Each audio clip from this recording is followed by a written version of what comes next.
ഹരേ കൃഷ്ണ. എല്ലാവർക്കും കൗസ്തുഭം വെജ് ഫുഡ്സിലേക്ക് സ്വാഗതം.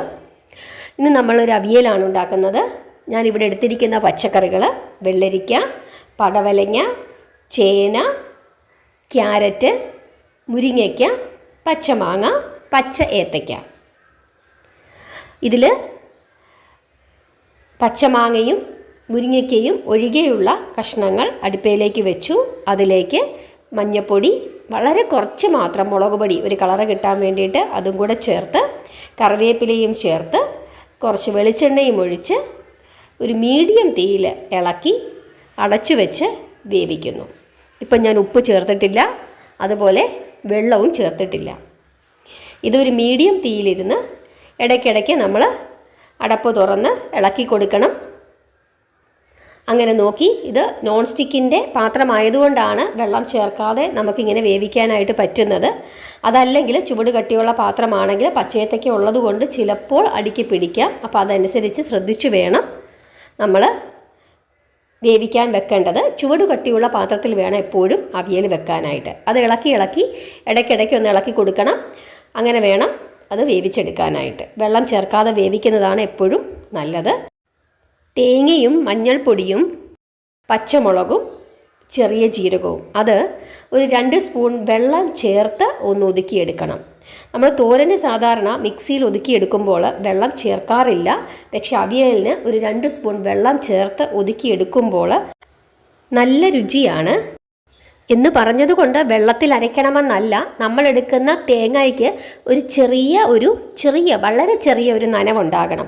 കാരണം നമ്മൾ കല്ലിൽ അരയ്ക്കുമ്പോൾ വെള്ളം തൊട്ടല്ലേ അരയ്ക്കുന്നത്. പലപ്പോഴും നമ്മൾ പറയും കല്ലിൽ അരച്ചുണ്ടാക്കുന്ന അവിയലിൻ്റെ രുചിയില്ല മിക്സിയിൽ അരയ്ക്കുമ്പോഴെന്ന്. അപ്പോൾ ആ ഒരു രുചി കിട്ടാൻ വേണ്ടിയിട്ടാണ് ഒരു നുള്ളു വെള്ളം ഒന്ന് ചേർക്കാനായിട്ട് പറയുന്നത്. കഷ്ണം പകുതി വേഗമാകുമ്പോഴേക്കും ഉപ്പ് ചേർക്കണം. കാരണം ചിലപ്പോൾ ആദ്യമേ ഉപ്പ് ചേർത്ത് കഴിഞ്ഞാൽ ചേന വേഗില്ല. അതിനുശേഷം വീണ്ടും അടച്ചു വെച്ച് വേവിക്കണം. 3/4 വേഗമാകുമ്പോഴേക്കും നമ്മൾ മാങ്ങയും മുരിങ്ങയ്ക്കയും ചേർക്കണം. അതിനുശേഷം വീണ്ടും ഒന്ന് ഇളക്കി അടച്ചു വെച്ച് വേവിക്കണം. ഈ മാങ്ങയുടെയും മുരിങ്ങയ്ക്കയുടെയും മുകളിലേക്ക് ഈ കഷ്ണങ്ങളെല്ലാം 3/4 ഭാഗം വെന്ത കഷ്ണങ്ങളെല്ലാം ഒന്ന് ഇതേപോലെ ഒന്ന് തട്ടിപ്പൊത്തി വെച്ച് വീണ്ടും അടച്ചു വെച്ച് കഷ്ണങ്ങളെല്ലാം നന്നായിട്ട് വേകണം. ഇപ്പോൾ ഇതേ കഷ്ണങ്ങളൊക്കെ നന്നായിട്ട് വെന്തിട്ടുണ്ട്, എന്നാൽ വെന്ത് ഉടഞ്ഞിട്ടില്ല.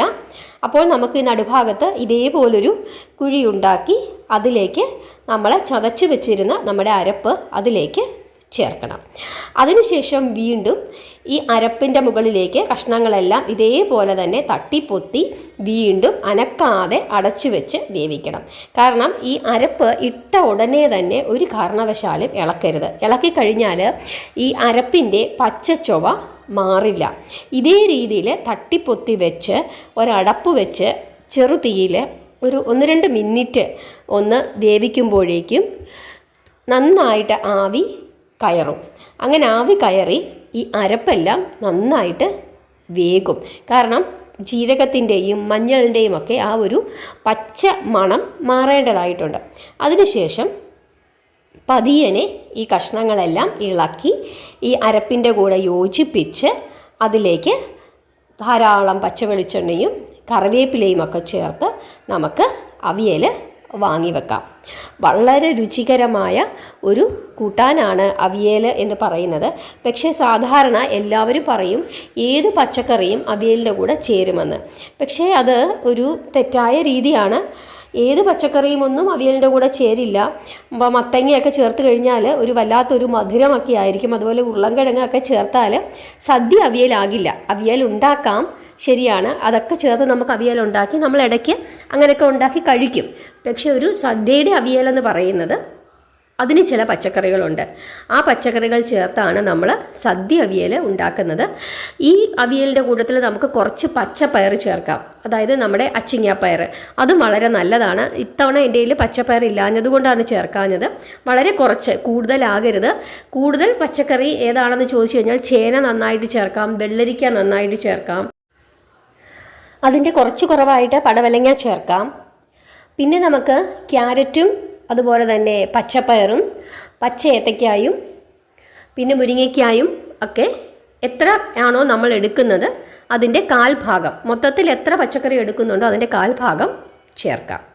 ഇതേ രീതിയിലാണ് പച്ചക്കറികൾ എടുക്കേണ്ടത്.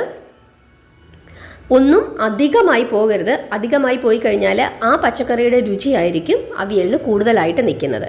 അതുപോലെ എപ്പോഴും അവിയലിന് പച്ച ഏത്തക്കയാണ് നല്ലത്. മൊന്തങ്കായേക്കാൾ, നമ്മൾ മൊന്തങ്കായ എന്ന് പറഞ്ഞൊരു തരം കാ മേടിക്കും, അതിനേക്കാൾ നല്ലത് പച്ച ഏത്തക്കയാണ്. അപ്പോൾ ഇതിൽ നമ്മൾ വെളുത്തുള്ളി, ഉള്ളി ഇങ്ങനെയുള്ള സാധനങ്ങളൊന്നും തന്നെ ചേർത്തിട്ടില്ല. വളരെ രുചിയുള്ള, വളരെ സ്വാത്വികമായ ഒരു അവിയലാണ്, നല്ല രുചിയുള്ള അവിയലാണ്. അപ്പോൾ ഈ ഓണത്തിന് എല്ലാവരും ഇതേ രീതിയിൽ ഒന്ന് അവിയൽ വെച്ച് നിങ്ങൾ സദ്യ ഉണ്ണുക, ഭഗവാന് വിളക്കത്ത് നൈവേദ്യം വെച്ച് പ്രാർത്ഥിക്കുക. എല്ലാവർക്കും അവിയൽ ഇഷ്ടപ്പെട്ടെങ്കിൽ ഇഷ്ടപ്പെട്ടെന്ന് പറയുക. ഒന്ന് ഉണ്ടാക്കി നോക്കൂ, എന്നിട്ട് അഭിപ്രായങ്ങൾ പറയണം. ഹരേ കൃഷ്ണ.